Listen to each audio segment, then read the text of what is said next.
Bonjour à toutes et tous et bienvenue dans Paris Direct. Voici les titres de ce jeudi 2 janvier. C'est un Américain de 42 ans, né au Texas, qui a mené l'attaque à la voiture bélier à la Nouvelle-Orléans la nuit du réveillon. Le bilan s'est donc alourdi à la Nouvelle-Orléans au lendemain de l'attentat du réveillon. 15 morts, une trentaine de blessés. C'est tout un pays sidéré après cette attaque à la voiture bélier dans une rue très fréquentée de la ville de Louisiane qui était à la fête en ce 1er janvier. L'assaillant, contrairement à ce que disait Donald Trump, on y reviendra, est un Américain, un vétéran, vraisemblablement radicalisé. Regardez. Bonjour Bruno Darou. Bonjour Pour Pauline. revenir aux événements de la Nouvelle-Orléans, la vitesse à laquelle passe la voiture dans cette rue, connue pour être un lieu très recherché, très touristique de la Nouvelle-Orléans, est assez sidérante, à se demander si on n'est pas face à une faille majeure de sécurité. Bah écoutez, en tout cas, clairement, la question, elle se pose.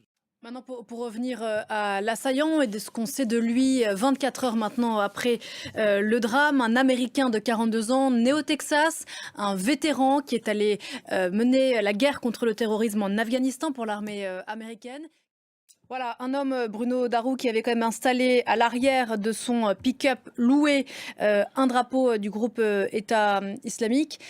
Qu'est-ce que ça dit? Et qu'est-ce que ça dit de la menace djihadiste islamiste aux États-Unis?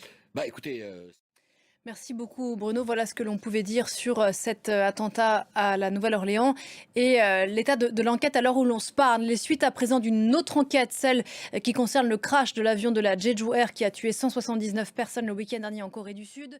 Le président Yoon Suk-yeol, retranché dans sa résidence, tente toujours d'échapper à son arrestation. Ses partisans, encerclés par les policiers, encerclent eux-mêmes la maison du chef de l'État. Ils comptent rester là. Écoutez. L'actualité au Proche-Orient, c'est la chaîne de télévision Al Jazeera qui est privée de diffusion et d'activité en Cisjordanie. Décision de l'autorité palestinienne sur fond d'affrontements entre factions palestiniennes rivales qui ont gagné en intensité ces dernières semaines. La chaîne qatari est accusée de prendre parti, le parti des hommes opposés à l'autorité de Mahmoud Abbas. Écoutez Mélina Huet à Jérusalem. Pour finir ce journal, un anniversaire cette année 2025 qui marque les 200 ans du premier voyage en train.